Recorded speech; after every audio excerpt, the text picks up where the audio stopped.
18 सीटें हैं हमारे यहाँ जिला पंचायत चुनाव की, 3 सीटें हैं गिरती पिटती। जिला पंचायत कोई भी जीतो, लेकिन अध्यक्ष तो बीजेपी के बनने हैं ना। यही तो मैं आपसे सवाल करना चाह रहा था जो आपने मुझसे पूछ लिया।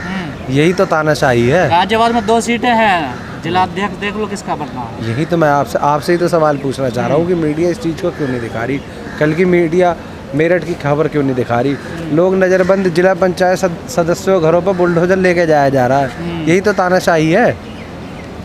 मीडिया जितना दिमाग किसान आंदोलन को बदनाम करने में लगा रही है, अगर इतना ही दिमाग सच्चाई दिखाने में लगा देगी, देश की जनता भी खुश रहेगी। तो इसी सरकार में ऐसा हो रहा है, पहले भी होते रहे हैं ऐसे? हमने तो पहली बार देखा है जी अपने जीवन काल में कि इस तरीके का काम हो रहा है, जितना हमें अनुभव है।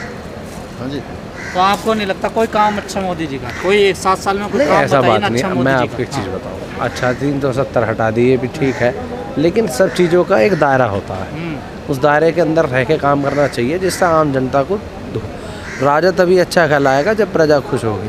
प्रजा तो पिछले 7 महीने में यहाँ पे आप देखिए आंदोलन में पड़ी है, राजा को टेंशन ही नहीं है। आप एक एसी की चर्चा करते टिकैत साहब एसी में लेट गए। आप एक चीज़ तो बताइए, क्या किसान एसी में नहीं लेट सकता? किसान ने अगर यहाँ पे पिज़्ज़ा बांट दिया तो उस पर इतनी बड़ी चर्चा हुई, किसानों ने पिज़्ज़ा बांट दिया, क्या उसका बन किसानों के यहाँ से नहीं बनता? क्या पिज़्ज़ा आसमान से उद्योगपति बना के भेज रहे हैं?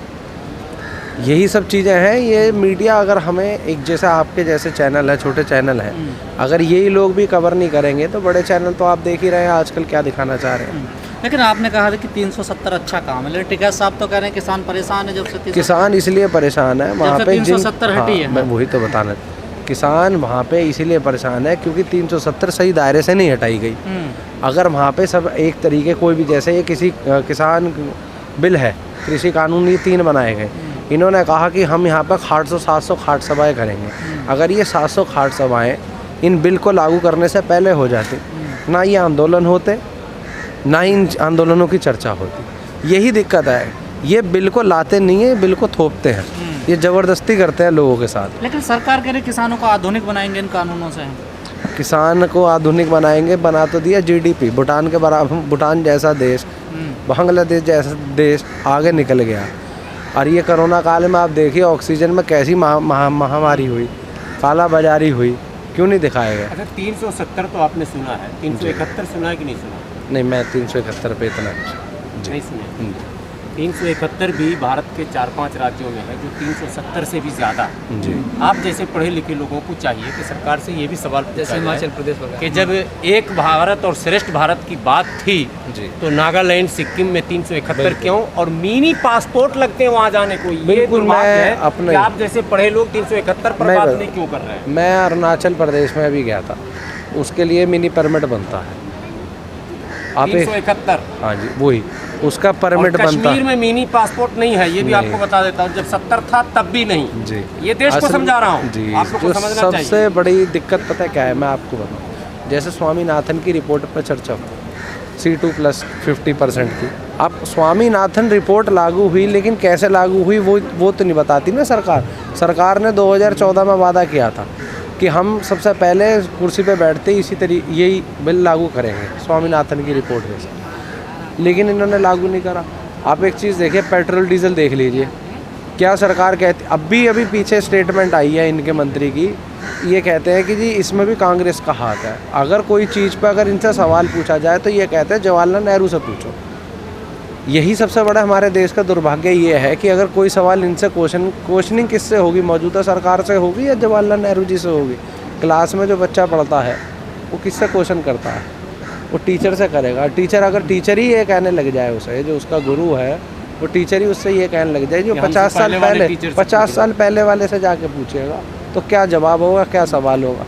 आपको भविष्य क्या लग रहा है इस आंदोलन का? भविष्य तो बंगाल दिखाई दिया, जिला पंचायत चुनाव में दिखाई दे गया।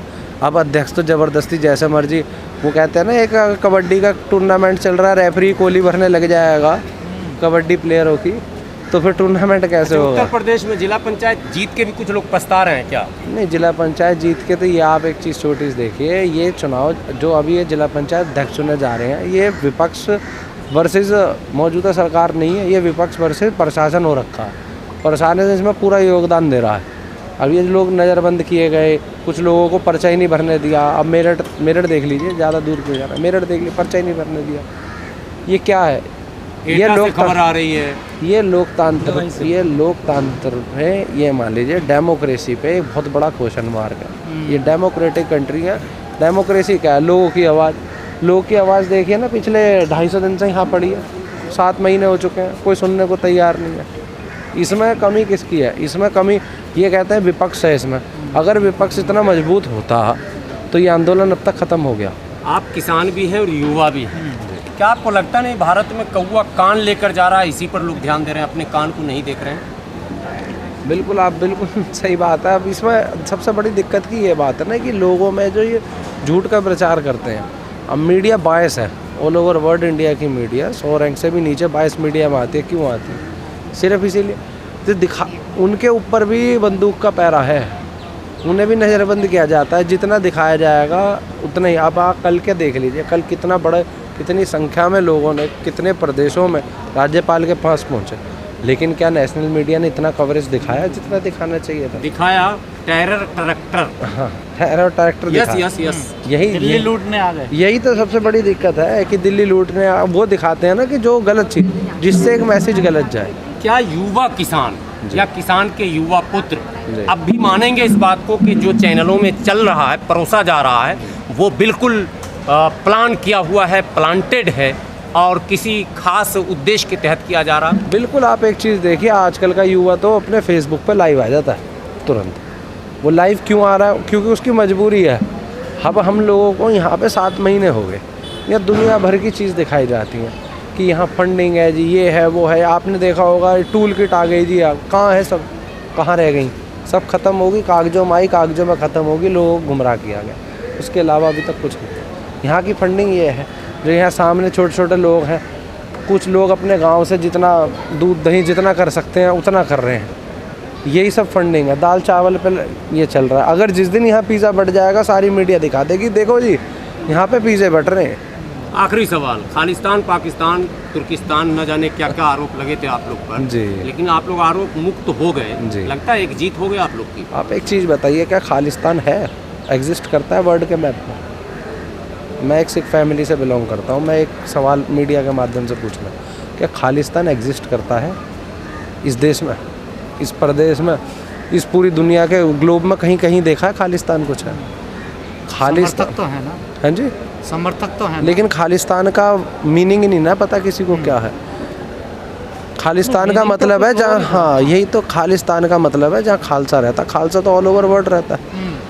नहीं, ये आप कह रहे हैं जी। जैसे मुसलमान कह रहे हैं जिहाद का अर्थ संघर्ष है जी। लेकिन जिहाद का अर्थ क्या दिखाया जा रहा वो तो आपको पता ही वही है। तो मीडिया की तो चर्चा है। असल में दिक्कत क्या है, जो ये टूट फूट की राजनीति है, अगर साफ सुथरा हो जाए सब, तो शांति ना हो जाए, दंगे बंद हो जाए, चुनाव होने ही बंद हो जाए, डेमोक्रेसी अपनी जगह पे आ जाए। लग रहा है ना कि बड़ी आबादी आज भी मीडिया के द्वारा चल रही है। बिल्कुल, ये माइनॉरिटी मेजॉरिटी का जो ट्रम्प खेलते हैं ना, मेजॉरिटी और माइनॉरिटी के ट्रम्प पे ही तो देश की राजनीति टिकी है। उन्हें आपस में लड़वाए जाते हैं और वोट मांगे जाते हैं।